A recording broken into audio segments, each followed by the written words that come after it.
இந்த வீடியோவில் ரியல் ரிட்டர்ன்ஸ்னா என்ன, அந்த ரியல் ரிட்டர்ன்ஸ்ன்றது வந்து இன்ஃப்ளேஷனோட எப்படி அட்ஜஸ்ட் பண்ணுறோம் அப்படிங்கிறத தான் இந்த வீடியோவில் நம்ம பார்க்க போகிறோம்.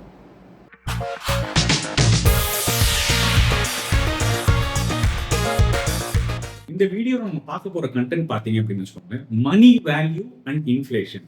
பேசிக்லி நிறைய பேருக்கு புரியாத ஒரு விஷயம், சிம்பிளான விஷயம். அதை தான் இந்த வீடியோவில், இந்த எக்ஸலில் I am just trying to explain.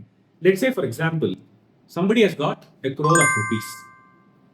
10 வருஷம் கழிச்சு அந்த 1 கோடி ரூபாயினுடைய மதிப்பு 53 லட்சம் தான். ஏன்னா பணத்தோட வேல்யூ வருஷா வருஷம் இறங்கிக்கிட்டே இருக்கும். லெட்ஸ் சே ஃபார் எக்ஸாம்பிள், நான் இதில் எடுத்துக்கிறது வந்து இன்ஃப்ளேஷனுக்கு 6% அப்படின்னு கொடுத்துருக்கேன். அதே மாதிரி இந்த 1 கோடி ரூபாயினோட மதிப்பு 15 வருஷம் கழிச்சு பார்த்தீங்க அப்படின்னா 39.52 lakhs. இதே 20 வருஷம் கழிச்சு பார்த்தீங்கன்னா அந்த 1 கோடி ரூபாயோட மதிப்பு 29 லட்சம் தான். So the point of the matter is, இன்னைக்கு எந்த அசட் கிளாஸ்ல இன்வெஸ்ட் பண்றீங்க, அந்த அசட் கிளாஸ்லேருந்து எனக்கு எவ்வளோ ரிட்டர்ன் வருது, ஆனால் பணவீக்கம் போக எனக்கு ஆக்சுவலா ரியலா என்ன ரிட்டர்ன் வருது, that is what you have to look at. நிறைய பேர் சொல்றது வந்து எனக்கு டெபாசிட்ஸ்ல போட்டால் 8% வருது சார் அப்படின்ட்டு. டெபாசிட்ல 8% ரிட்டர்ன் வரலாம், அதில் 30% டேக்ஸ் போயிடும். அதே மாதிரி இன்ஃப்ளேஷன் 6% இருந்தது அப்படின்னா உங்களுக்கு டெபாசிட்லேருந்து லெட்ஸ் சே அரௌண்ட் 5.25% ரிட்டர்ன்ஸ் வருது அப்படின்னா you are actually making a negative carry. வருஷா வருஷம் உங்க பணம் டீக்ரோ ஆயிட்டே தான் இருக்கு, வளரவே இல்லை.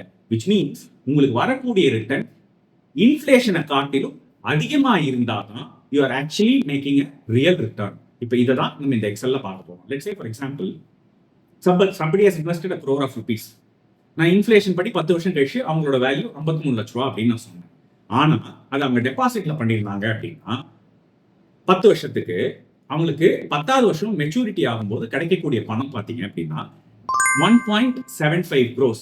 ஆனா அந்த 1.25 கோடியினுடைய மதிப்பு 10 வருஷம் கழிச்சு பார்த்தீங்க அப்படின்னா 97.89 lakhs.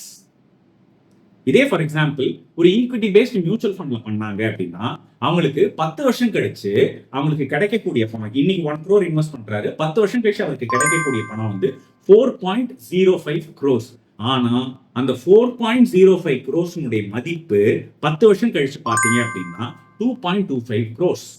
So that's exactly what I'm saying. உங்க பணம் இன்ஃப்ளேஷனை விட அதிகமா வளரணும், அப்பதான் it makes sense. So இந்த எக்ஸலை நான் உங்களுக்கு ஷேரும் பண்றேன், கீழே கமெண்ட்லையும் போடுறேன். So you can make use of this Excel. Thank you. உங்கள் பர்சனல் ஃபினான்ஸை பெட்டர் ஆக்கணுமா? Please get in touch with as.